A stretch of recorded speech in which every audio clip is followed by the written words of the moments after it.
Doctor B Jayaraj അങ്ങ് ലൈനിലുണ്ട് എന്ന് പ്രതീക്ഷിക്കുകയാണ്. ഡോക്ടർ ബി ജയരാജ്, ഇത്തരത്തിൽ ഈ ന്യൂനപക്ഷ പ്രീണനം നടത്തിയതിൻ്റെ കൃത്യമായ ഫലം നിങ്ങൾക്ക് 2024 തെരഞ്ഞെടുപ്പിൽ കിട്ടി. ആലപ്പുഴയിൽ എന്താണ് സംഭവിച്ചത് എന്ന് നോക്കൂ. അവിടെ ശോഭാ സുരേന്ദ്രന് ലഭിച്ച വോട്ടുകൾ ഏത് ബെൽറ്റിൽ നിന്നാണ്? അവിടെ കൃത്യമായി ഈഴവ ബെൽറ്റിൽ നിന്നും വളരെ കൃത്യമായി BJPക്ക് വോട്ടുകൾ ഒഴുകുന്ന ഒരു സാഹചര്യമുണ്ടായി. മാത്രവുമല്ല, ഇതിൻ്റെ പേരിൽ CPM-ൽ കടുത്ത വിഭാഗീയത അവിടെ നിലനിൽക്കുകയാണ്. ഈ പോപ്പുലർ ഫ്രണ്ട് ബന്ധം ആരോപിച്ചുകൊണ്ടാണ് CPM-ൽ എത്രയോ സഖാക്കൾ BJPയിലേക്ക് വരുന്നൊരു സാഹചര്യമുണ്ടായി. ഏരിയ കമ്മിറ്റികളിലെല്ലാം പ്രശ്നം നിലനിന്നു. ഇതിൻ്റെയൊക്കെ അടിസ്ഥാനം എന്ന് പറയുന്നത് നിങ്ങളുടെ ഈ പ്രീണനമായിരുന്നു. ഇനിയെങ്കിലും ഇതൊന്ന് തിരിച്ചറിഞ്ഞുകൂടെ? നീലിമ, ആലപ്പുഴ ജില്ലയിലെ കാര്യം നമ്മൾ എടുക്കുന്നത് എപ്പോഴെല്ലാം ഇടതുപക്ഷ അധികാരത്തിൽ വരുമ്പോഴും അന്നേരം ആലപ്പുഴ ജില്ലയിൽ അമ്പേ പരാജയമായിരിക്കും LDF. എപ്പോഴെല്ലാം LDF ആലപ്പുഴ ജില്ലയിൽ ജയിക്കുന്നു ആ വർഷം ഭരണം കിട്ടത്തുമില്ല. ഇതാണ് കേരള രാഷ്ട്രീയത്തിൻ്റെ ചരിത്രം. നമ്മൾ വളരെ ലിമിറ്റഡ് ആയിട്ടുള്ള വരികളിൽ പറഞ്ഞു കഴിഞ്ഞാൽ ഇതാണ് അവിടുത്തെ സ്ഥിതി. പിന്നെ അവിടുത്തെ ഒരുപാട് ഇൻഫൈറ്റ്സിൻ്റെ വിഷയങ്ങൾ മറ്റൊന്നുമല്ല.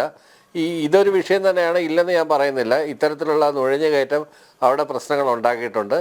അതുകൊണ്ടാണ് ഇത്തരത്തിലുള്ള നുഴഞ്ഞുകയറ്റങ്ങളെ പൂർണ്ണമായിട്ടും ഒഴിവാക്കാൻ വേണ്ടിയിട്ട് അവരുമായിട്ട് യാതൊരു ബന്ധവും ഇല്ല എന്ന് പറഞ്ഞ് ഒഴിവാക്കിയത്, അവരെ പൂർണ്ണമായിട്ട് ഒഴിവാക്കിയത്. അതായത് അവരുടെ വോട്ട് വേണ്ട എന്ന് പരസ്യമായി പറഞ്ഞുകൊണ്ടൊരു നിലപാടെടുക്കാനുള്ള കാരണം ഒക്കെ ഇതുകൊണ്ട് തന്നെയാണ്. അതുകൊണ്ടാണ് മറ്റു മാധ്യമങ്ങൾ ചൂണ്ടിക്കാണിക്കുന്നതിന് മുമ്പേ, മറ്റ് സംഘടനകൾ ചൂണ്ടിക്കാണിക്കുന്നതിന് മുമ്പേ, മറ്റാരും ചൂണ്ടിക്കാണിക്കുന്നതിന് മുമ്പേ വളരെ കൃത്യമായിട്ട് പറഞ്ഞത് പിന്നെ ഇത്തരത്തിലുള്ള നുഴഞ്ഞുകയറ്റങ്ങൾ നടക്കുന്നുണ്ട് ഈ സംഘടനയ്ക്കകത്തെന്ന്. പക്ഷേ അതിനകത്ത് അദ്ദേഹം ഡൈല്യൂട്ട് ചെയ്തതൊന്നുമില്ല. അതൊരു പൊതുവേദിയിൽ അദ്ദേഹം നടത്തിയ പ്രസംഗവും അതിനുശേഷം പത്രക്കാർക്ക് കൊടുത്ത ഇൻ്റർവ്യൂ ആണ് നമ്മൾ ഈ കമ്പയർ ചെയ്ത് പറയുന്നത്. പത്രക്കാർക്ക് കൊടുത്ത ഇൻ്റർവ്യൂവിൽ അദ്ദേഹം പറഞ്ഞത് എന്താണ്?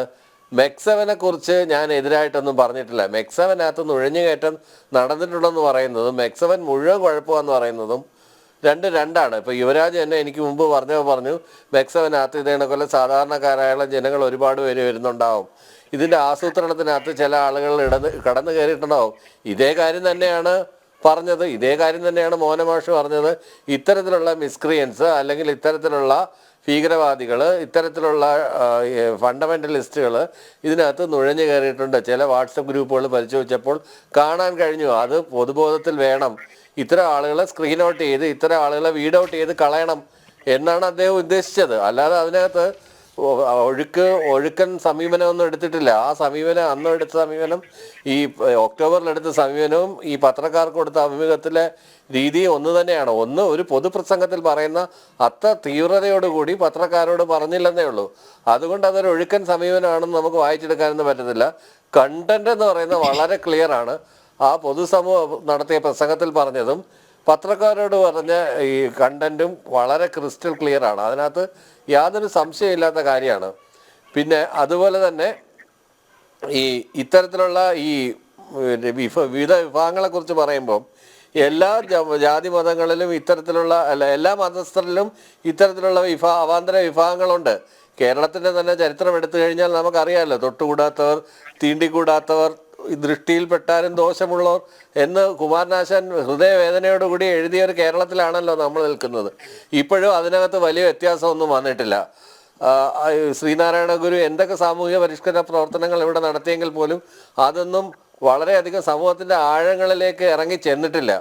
അതുകൊണ്ടാണ് ഇപ്പോഴ് രാജ്യം ഭരിക്കുന്ന പാർട്ടി ഭരണഘടനയേക്കാൾ മുമ്പേ മനുസ്മൃതി ഉയർത്തിപ്പിടിക്കുമ്പോൾ മനുസ്മൃതി അല്ല, ഭരണഘടനയാണ് ഉയർത്തിപ്പിടിക്കേണ്ടതെന്ന് വീണ്ടും ഇടതുപക്ഷത്തിന് പറയേണ്ടതായിട്ട് വരുന്നത്. എവിടെയാണ് മനുസ്മൃതി ഉയർത്തിപ്പിടിച്ചുകൊണ്ട് കേന്ദ്ര സർക്കാർ പ്രവർത്തിക്കുന്നത്? അതിലൊരു ക്ലാരിഫിക്കേഷൻ കൊടുത്തു പോകാം. അല്ല, അദ്ദേഹം പറഞ്ഞാൽ എനിക്കറിയാം. ഞാനിതുവരെ മനുസ്മൃതി കണ്ടിട്ടില്ല, എനിക്കറിയില്ല. അപ്പോൾ അതുകൊണ്ട് ജയരാജ് സാറ് ഞങ്ങൾ മനുസ്മൃതി ഉയർത്തിപ്പിടിച്ച വേദി ഏതാണ്, മനുസ്മൃതിയിലുള്ള ഏത് കാര്യമാണ് ഞങ്ങൾ നടപ്പിലാക്കാൻ ശ്രമിക്കുന്നത് എന്ന് പറഞ്ഞു തന്നാൽ എനിക്ക് വലിയ സന്തോഷമുണ്ടായിരുന്നു. രണ്ടാമത്തെ കാര്യം എന്ന് പറഞ്ഞാൽ ശ്രീനാരായണ ഗുരുദേവൻ ഇവിടെ വന്നു, ശ്രീനാരായണ ഗുരുദേവൻ്റെ സന്ദേശങ്ങൾ താഴെത്തട്ടിൽ ഇറങ്ങിയിട്ടില്ല, കേരളത്തിലൊന്നും മാറിയിട്ടില്ല എന്നൊക്കെയാണ് അങ്ങ് പറയുന്നത്. 70 വർഷമായില്ലേ സാറേ കേരളം രൂപീകരിക്കപ്പെട്ടിട്ട്? 70 വർഷത്തോളം ആവുന്നില്ല. 1956 നമ്മൾ കേരളം രൂപീകരിക്കപ്പെട്ടത്. ഇതിനകത്ത് ഏറ്റവും കൂടുതൽ കാലം കേരളം ഭരിച്ചിരിക്കുന്നത് ഇടതുപക്ഷമല്ലേ? എന്നിട്ട് കേരളത്തിലൊന്നും മാറിയില്ലേ? സാറിന് ഇതൊക്കെ പറയാൻ വേണ്ടിയിട്ട് ഒരല്പം നാണം തോന്നണ്ടേ സാറേ?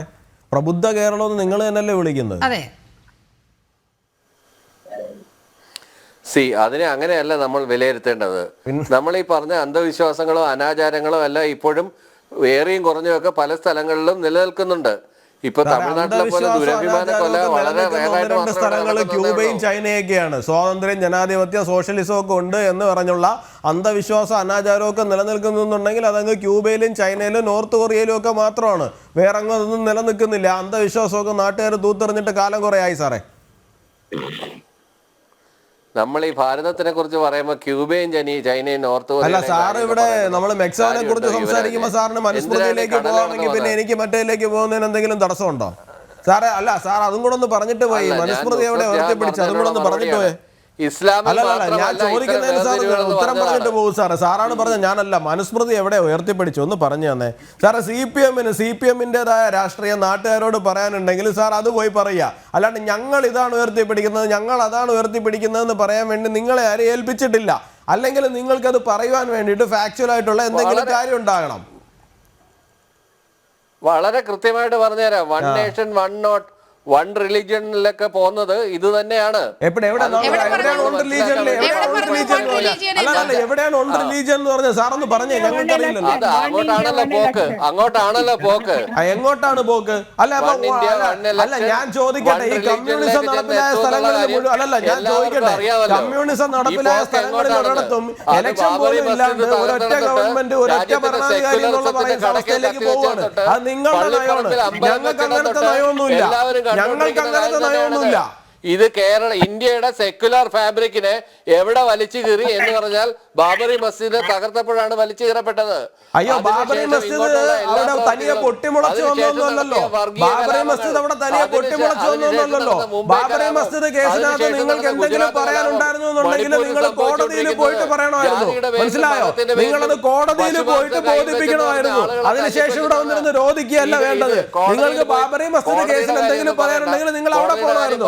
പിന്നെ ജയരാജ് സാറെ, നിങ്ങൾക്ക് മോഹനം മാസ്റ്ററുടെ വീഴ്ചയും മോഹനം മാസ്റ്ററുടെ ഉരുളലും മെക്സവൻ വിഷയത്തിൽ CPM സ്വീകരിച്ചിരിക്കുന്ന ഈ സോ കോൾഡ് അടവ് നയമൊക്കെ ന്യായീകരിക്കാൻ ബുദ്ധിമുട്ടുണ്ട് എന്നുണ്ടെങ്കിൽ നിങ്ങൾ ഇനി അടുത്ത ഗർഭിണി, ശൂലം, ഭ്രൂണം ഓരോയിടത്തേക്കായിട്ട് ഓടിത്തുടങ്ങിക്കോന്നേ.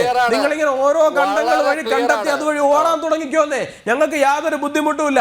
പക്ഷെ നിങ്ങൾക്ക് ഈ വിഷയത്തിൽ നിങ്ങൾക്ക് ന്യായീകരിക്കാൻ പറ്റാത്തത് കൊണ്ടാണ് എന്ന് നിങ്ങൾ സമ്മതിച്ചതിന് ശേഷം നിങ്ങൾ വിഷയം മാറ്റി വേറെ വല്ലയിടത്തേക്കൊക്കെ പോകാൻ വേണ്ടിയിട്ട് ശ്രമിക്കണം. അതും കൂടി ഓർമ്മിപ്പിക്കുകയാണ്. ഓക്കെ, ജയരാജ്. ഇതിനകത്ത് വിഷയം മാറ്റി വേറെ മെക്സെവനോട് നിങ്ങളുടെ നിലപാട് എന്താണ്? BJP വളരെ കൃത്യമായി മെക്സെവനെ പരിപൂർണമായും പിന്തള്ളിക്കൊണ്ട് അത് ഒരു തരത്തിലും അംഗീകരിക്കാൻ കഴിയില്ല, അത് സംശയാസ്പദമാണ്, അതിന്റെ പ്രവർത്തനങ്ങൾ ഇന്ന് അടിവരയിട്ട് വ്യക്തമാക്കിയിട്ടുണ്ട്. കോൺഗ്രസ് ആണെങ്കിൽ വി കെ ശ്രീകണ്ഠൻ ആ മെക്സെവൻ യൂണിറ്റിന്റെ ഉദ്ഘാടനത്തിന് പോകുന്നു. വളരെ ക്രിസ്റ്റൽ ക്ലിയർ ആയി നടക്കുന്ന ഒരു സംവിധാനമാണ് മെക്സെവൻ എന്ന് പറഞ്ഞു വെക്കുന്നു. നിങ്ങളുടെ നിലപാട് എന്താണ് ഇക്കാര്യത്തിൽ? ഞങ്ങളുടെ നിലപാട് വളരെ കൃത്യമായിട്ട് മോഹനമാഷ് പറഞ്ഞില്ലേ. മെക്സവനകത്ത് ചില നുഴഞ്ഞുകയറ്റങ്ങൾ നടന്നിട്ടുണ്ട്. അത് പൊതുസമൂഹത്തിന്റെ മുന്നിൽ ചർച്ചയായി കൊണ്ടുവരണം. അതുകൊണ്ടാണ് നുഴഞ്ഞുകയറ്റങ്ങൾ ഉണ്ട് എന്ന് നിങ്ങൾ പരിപൂർണമായി വിശ്വസിക്കുന്ന ഒരു സംഘടനയെ എങ്ങനെയാണ് നിങ്ങൾക്ക് വെള്ളപൂശാൻ കഴിയുക? പിന്നെ ഇപ്പോഴും നുഴഞ്ഞുകയറ്റം സംശയം. ആരും വെള്ളപൂശാനൊന്നും വന്നില്ല. ഇത്തരം കാര്യങ്ങൾ, ഇത്തരം സംഘടനകളും കൂട്ടായ്മകളും ഉണ്ടാവുമ്പോൾ, പൊളിറ്റിക്കൽ ആയിട്ടുള്ള സംഘടനകൾ ഉണ്ടാവുമ്പോൾ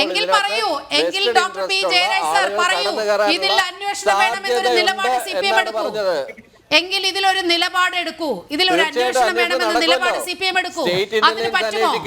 സെൻട്രൽ ഇന്റലിജൻസ് അന്വേഷിക്കും, സ്റ്റേറ്റ് ഇന്റലിജൻസ് നടക്കും, സെൻട്രൽ ഇന്റലിജൻസ് നടത്തും, സ്റ്റേറ്റ് പോലീസ് ഇതിനെ കുറിച്ച് അന്വേഷണം നടത്തും. എല്ലാ രീതിയിലുള്ള സമഗ്രമായ അന്വേഷണങ്ങളും നടക്കും. ഇന്നല്ലെങ്കിൽ നാളെ ചെമ്പ് വെളിയിലാവും. അതിനകത്ത് യാതൊരു സംശയം വിചാരിക്കേണ്ട. ഇതിനകത്ത് ആരെയും മറച്ചു വെക്കാനോ ആരെയും സംരക്ഷിക്കാനോ ഇല്ല. ഭൂരിപക്ഷ വർഗീയതയാണെങ്കിലും ന്യൂനപക്ഷ വർഗീയതയാണെങ്കിലും ഒക്ടോബറിലാണ് ഇന്നലെയല്ല P. മോഹനന്റെ ഭാഗത്തു നിന്നും ഈ പരാമർശമുണ്ടായത്. ഒക്ടോബറിൽ നടന്ന ഒരു പൊതുസമ്മേളനത്തിലാണ് ഈ വാക്കുകൾ പുറത്തു വന്നത്. അവിടെ സ്വാഭാവികമായും CPM-ന്റെ വലിയൊരു പരിപാടിക്കിടയിലാണ് ഇവിടുത്തെ സ്റ്റേറ്റ് ഇൻ്റലിജൻസ് ഇതൊന്നും അറിയുന്നില്ലേ? സ്പെഷ്യൽ ബ്രാഞ്ച് ഇതൊന്നും അറിയുന്നില്ലേ? അറിഞ്ഞിട്ടുണ്ടെങ്കിൽ ഏതെങ്കിലും വിധത്തിലുള്ള ഒരു അന്വേഷണം നടത്തിയോ?